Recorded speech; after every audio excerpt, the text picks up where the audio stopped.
আপনার জীবনে যে বিপদ আসছে, এটা কি আল্লাহর রহমত নাকি তার আযাব? হয়তো হঠাৎ চাকরি চলে গেছে, বড় রোগ হলো, পরিবারের সমস্যা, আপনি ভেবে পাচ্ছেন না এটা আল্লাহর ভালোবাসার পরীক্ষা নাকি গুনাহের কারণে শাস্তি। আজকের ভিডিওতে আমরা জানব কিভাবে বুঝবেন বিপদ আসলে রহমত নাকি আযাব, আর সেই অনুযায়ী কি করা উচিত। আসসালামু আলাইকুম ওয়া রাহমাতুল্লাহি ওয়া বারাকাতুহু। মানুষের জীবনে সুখ দুঃখ শান্তি বিপদ সবই আল্লাহর হুকুমে আসে।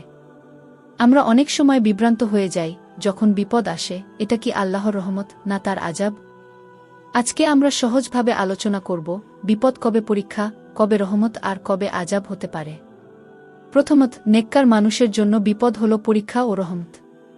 রাসূল সাল্লাল্লাহু আলাইহি ওয়াসাল্লাম বলেছেন, যাকে আল্লাহ ভালোবাসেন তাকে পরীক্ষা করেন। তিরমিজি।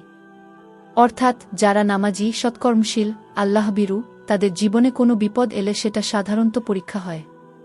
ধৈর্যের মাধ্যমে তাদের মর্যাদা বৃদ্ধি হয়, গুনাহ মাফ হয়, আর আল্লাহর কাছে তারা আরও প্রিয় হয়ে ওঠে। দ্বিতীয়ত, গুনাহে লিপ্ত মানুষের জন্য বিপদ হতে পারে আযাব। যদি কেউ নামাজ ছেড়ে দেয়, হারাম খায়, অন্যায়ের মধ্যে ডুবে যায়, তার জীবনে হঠাৎ বিপদ নেমে এলে সেটা হতে পারে সতর্কবার্তা বা আযাব।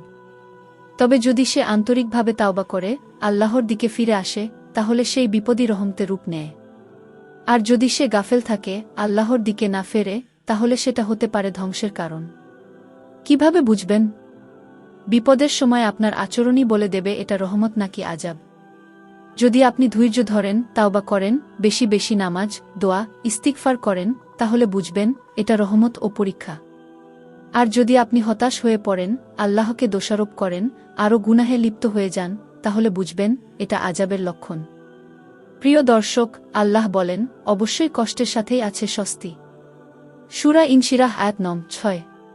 তাই বিপদ আসলেই আত্মসমালোচনা করুন, তাওবা করুন, ধৈর্য ধরুন, আর আল্লাহর রহমত চান।